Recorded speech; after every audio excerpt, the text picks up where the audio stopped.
بسم اللہ الرحمن الرحیم۔ سورۃ البقرہ۔ تعارف۔ یہ قرآن کریم کی سب سے لمبی صورت ہے۔ اس کی آیات 67 تا 73 میں اس گائے کا واقعہ مذکور ہے جسے ذبح کرنے کا حکم بنی اسرائیل کو دیا گیا تھا۔ اس لیے اس صورت کا نام سورہ بقرہ ہے، کیونکہ بقرہ عربی میں گائے کو کہتے ہیں۔ سورت کا آغاز اسلام کے بنیادی عقائد یعنی توحید، رسالت اور آخرت کے بیان سے ہوا ہے۔ اس ضمن میں انسانوں کی 3 قسمیں یعنی مومن، کافر اور منافق بیان کی گئی ہیں۔ پھر حضرت آدم علیہ السلام کی تخلیق کا واقعہ بیان فرمایا گیا ہے تاکہ انسان کو اپنی پیدائش کا مقصد معلوم ہو۔ اس کے بعد آیات کے ایک طویل سلسلے میں بنیادی طور پر خطاب یہودیوں سے ہیں جو بڑی تعداد میں مدینہ منورہ کے آس پاس آباد تھے۔ ان پر اللہ تعالیٰ نے جو نعمتیں نازل فرمائی اور جس طرح انہوں نے ناشکری اور نافرمانی سے کام لیا، اس کا مفصل بیان ہے۔ پہلے پارے کے تقریباً آخر میں حضرت ابراہیم علیہ السلام کا تذکرہ ہے، اس لیے کہ انہیں نہ صرف یہودی اور عیسائی بلکہ عرب کے بت پرست بھی اپنا پیشوا مانتے تھے۔ ان سب کو یاد دلایا گیا ہے کہ وہ خالص توحید کے قائل تھے۔ انہوں نے کبھی کسی قسم کے شرک کو گوارا نہیں کیا۔ اسی ضمن میں بیت اللہ کی تعمیر اور اسے قبلہ بنانے کا موضوع زیر بحث آیا ہے۔ دوسرے پارے کے شروع میں اس کے مفصل احکام بیان کرنے کے بعد اس صورت میں مسلمانوں کی انفرادی و اجتماعی زندگی سے متعلق بہت سے احکام بیان فرمائے گئے ہیں، جن میں عبادات سے لے کر معاشرت، خاندانی امور اور حکمرانی سے متعلق بہت سے مسائل داخل ہیں۔ اعوذ باللہ من الشیطان الرجیم۔ سورۃ البقرہ مدنیہ۔ بسم اللہ الرحمن الرحیم۔ الف لام میم ذالک الکتاب لا ریب فیہ ھدی للمتقین۔ سورہ بقرہ مدنی ہے اور اس میں 286 آیتیں اور 40 رکوع ہیں۔ شروع اللہ کے نام سے جو سب پر مہربان ہے، بہت مہربان ہے۔ الف لام میم۔ یہ کتاب ایسی ہے کہ اس میں کوئی شک نہیں، یہ ہدایت ہے ان ڈر رکھنے والوں کے لیے۔ یہ الف لام میم سے لے کر ھدی للمتقین تک ترجمہ ہے۔ اب آگے چلتے ہیں۔ حضرت مفتی تقی عثمانی صاحب دامت برکاتہم العالیہ نے اس الف لام میم سے لے کر ھدی للمتقین کا ترجمہ کیا۔ اس کے بعد اس کے بارے میں تھوڑی سی وضاحت ہے، وہ میں آپ حضرات کے سامنے رکھتا ہوں۔ فرمایا مختلف صورتوں کے شروع میں یہ حروف یعنی الف لام میم کا ذکر ہو رہا ہے۔ الف لام میم کے اوپر آپ کو ایک نظر آ رہا ہے، یہ نیچے مختلف صورتوں کے شروع میں یہ حروف اسی طرح الگ الگ نازل ہوئے تھے، یعنی ایک جو لکھا ہوا ہے یہ اس ایک الف لام میم کے اوپر جو ہے کہ اس کی تفسیر ہے۔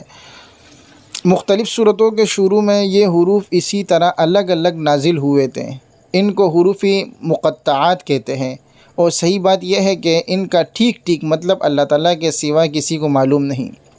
یہ اللہ تعالیٰ کی کتاب کا ایک راز ہے جس کی تحقیق میں پڑھنے کی ضرورت نہیں، اور عقیدے یا عمل کا کوئی مسئلہ ان کے سمجھنے پر موقوف نہیں۔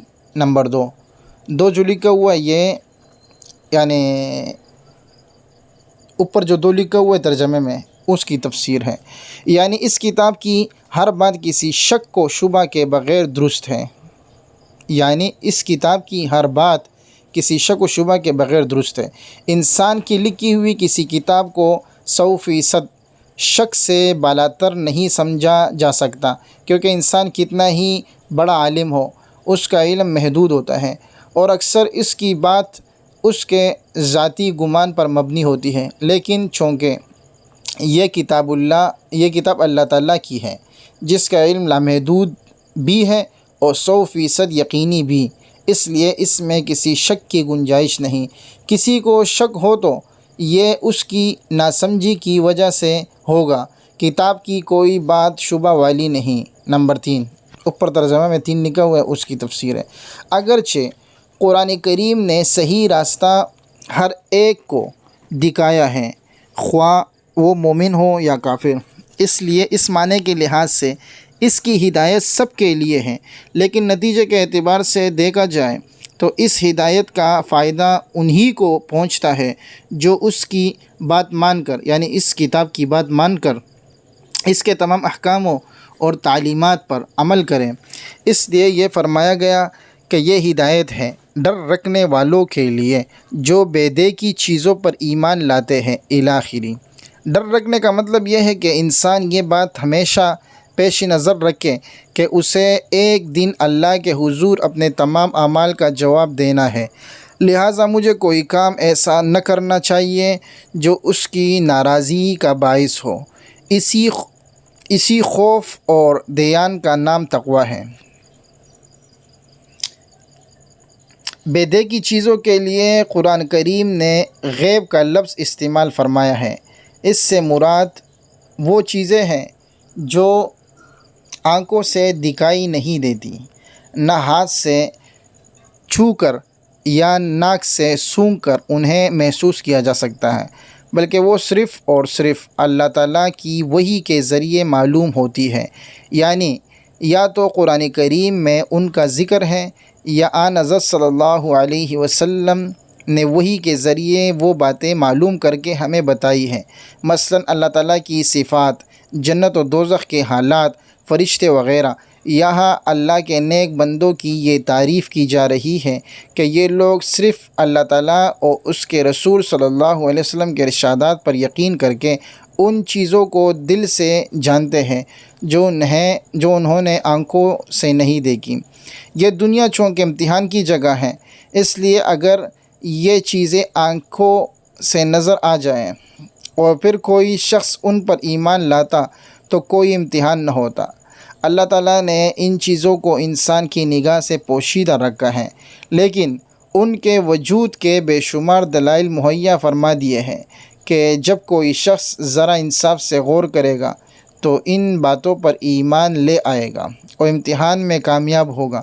قرآن کریم نے بھی وہ دلائل بیان فرمائے ہیں جو انشاءاللہ آگے آتے رہیں گے، اور ضرورت صرف اس بات کی ہے کہ قرآن کریم کو حق طلبی کے جذبے سے غیر جانبدار ہو کر پڑھا جائے اور یہ خیال دل میں رکھا جائے کہ یہ معاملہ ایسا نہیں ہے کہ اس میں لاپرواہی برتی جائے۔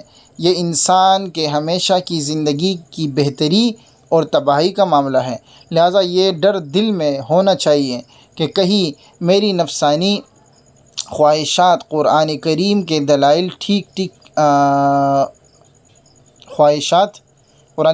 دلائل ٹھیک سمجھنے میں رکاوٹ نہ بن جائیں۔ اس لیے مجھے اس کی دی ہوئی ہدایات کو تلاش حق کے جذبے سے پڑھنا چاہیے اور پہلے سے دل میں جمے ہوئے خیالات سے ذہن کو خالی کر کے پڑھنا چاہیے تاکہ مجھے واقعی ہدایت نصیب ہو۔ یہ ہدایت ہے ڈر رکھنے والوں کے لیے کا ایک مطلب یہ بھی ہے